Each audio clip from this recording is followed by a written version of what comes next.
मंदिर के गर्भगृह का द्वार खुलते ही जैसे सदियों का मौन टूट गया।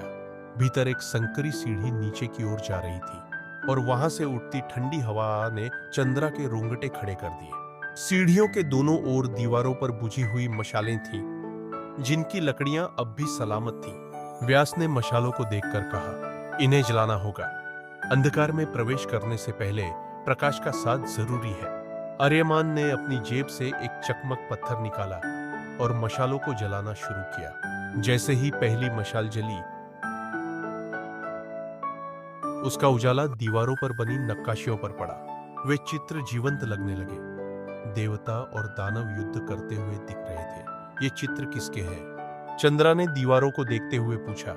व्यास ने धीमे स्वर में कहा, यह उस युद्ध की कथा है जब देवों ने अंधकार को परास्त किया था। लेकिन कुछ अंधकार बच निकला और उसने स्वयं को इस गांव के गर्भ में छिपा लिया। आर्यमान ने बिना कुछ कहे आगे कदम बढ़ाए। चंद्रा और व्यास उनके पीछे पीछे चल पड़े। यह सीढ़ियां कितनी गहरी है? चंद्रा ने चलते चलते पूछा। व्यास ने कहा, कहते हैं कि यह सीढ़ियां सीधे धरती के उस हिस्से तक जाती हैं जहां प्रकाश कभी नहीं पहुंचता। वहां केवल वही जीवित रह सकता है जो अंधकार को अपना मित्र बना ले। सीढ़ियां खत्म हुई और वे तीनों एक विशाल कक्ष में आ खड़े हुए। कक्ष के बीचों बीच एक काला पत्थर का फलक था, जिस पर किसी प्राचीन भाषा में कुछ उकेरा गया था। पत्थर के चारों ओर काले धागों की तरह पतली दरारें थीं, जो दूर तक फैली थीं। आर्यमान ने पत्थर की ओर बढ़कर उसे छूने का प्रयास किया, लेकिन व्यास ने तुरंत उसका हाथ पकड़ लिया। नहीं! व्यास की आवाज गूंज उठी। इस पत्थर को छूने से वह जाग सकता है। वह कौन? चंद्रा ने व्यग्रता से पूछा। व्यास ने पत्थर की ओर देखते हुए कहा, जिसे लोग निशीथ कहते हैं, अंधकार का रक्षक। यह पत्थर उसी का शयन स्थल है। आर्यमान ने आंखें संकरी कर ली और पत्थर को ध्यान से देखा। अगर निशीथ अब भी यहां सोया हुआ है, तो गांव में होने वाली घटनाएं किसके कारण हो रही हैं? व्यास ने एक गहरी सांस ली, क्योंकि निशीथ पूरी तरह सोया नहीं है। उसकी आत्मा जागृत है और धीरे धीरे गांव की आत्माओं को अपने में समाहित कर रही है। तो इस पत्थर को नष्ट करना होगा, आर्यमान ने दृढ़ स्वर में कहा। चंद्रा ने भयभीत होकर व्यास की ओर देखा। लेकिन अगर यह पत्थर नष्ट हुआ तो क्या निशीथ भी मुक्त हो जाएगा? व्यास कुछ क्षण चुप रहे, फिर बोले, हाँ, लेकिन यह मुक्त होकर हमारे नियंत्रण में होगा या नहीं, यह कोई नहीं जानता। आर्यमान ने अपनी कमर से एक पुरानी खंजर निकाली, जो चांदी से बनी थी और उस पर अजीब सी नक्काशी थी। यह खंजर मैंने एक पुराने मंदिर के खंडहर में पाया था। कहते हैं कि यह अंधकार को भेद सकता है। व्यास ने खंजर को गौर से देखा और कहा, यह सही हथियार है, लेकिन इसका प्रयोग करने के लिए साहस चाहिए। आर्यमान पत्थर के पास पहुंचे और खंजर को ऊपर उठाया। जैसे ही उन्होंने खंजर से पत्थर को छुआ, कक्ष में एक जोर की गड़गड़ाहट गूंज उठी। दीवारों पर लगी मशालें अचानक बुझ गईं और पूरा कक्ष अंधकार में डूब गया। क्या हुआ?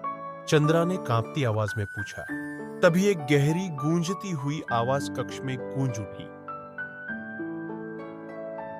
तुमने मेरी नींद भंग की है, अब इसकी कीमत चुकाओगे। चंद्रा ने आर्यमान की ओर देखा। यह किसकी आवाज थी? आर्यमान ने खंजर को और कसकर पकड़ा। यह निशीथ की आवाज है।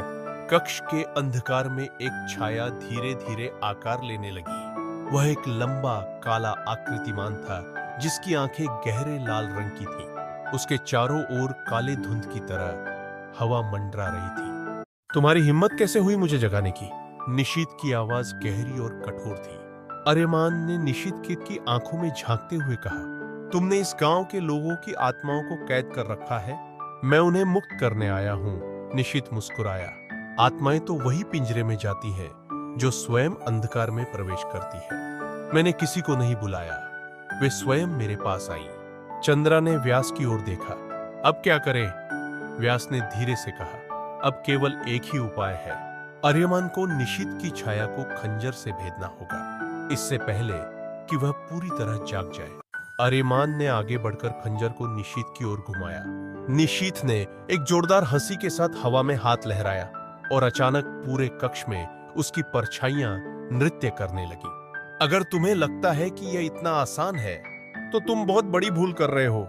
निशित की आवाज गूंज उठी, लेकिन आर्यमान बिना डरे आगे बढ़े। उनके खंजर में हल्की रोशनी फैलने लगी। जैसे जैसे आर्यमान ने खंजर को निशित के करीब लाया, उसकी छाया सिकुड़ने लगी। अब या कभी नहीं, व्यास ने जोर से कहा। आर्यमान ने खंजर को निशित के सीने में भोंक दिया।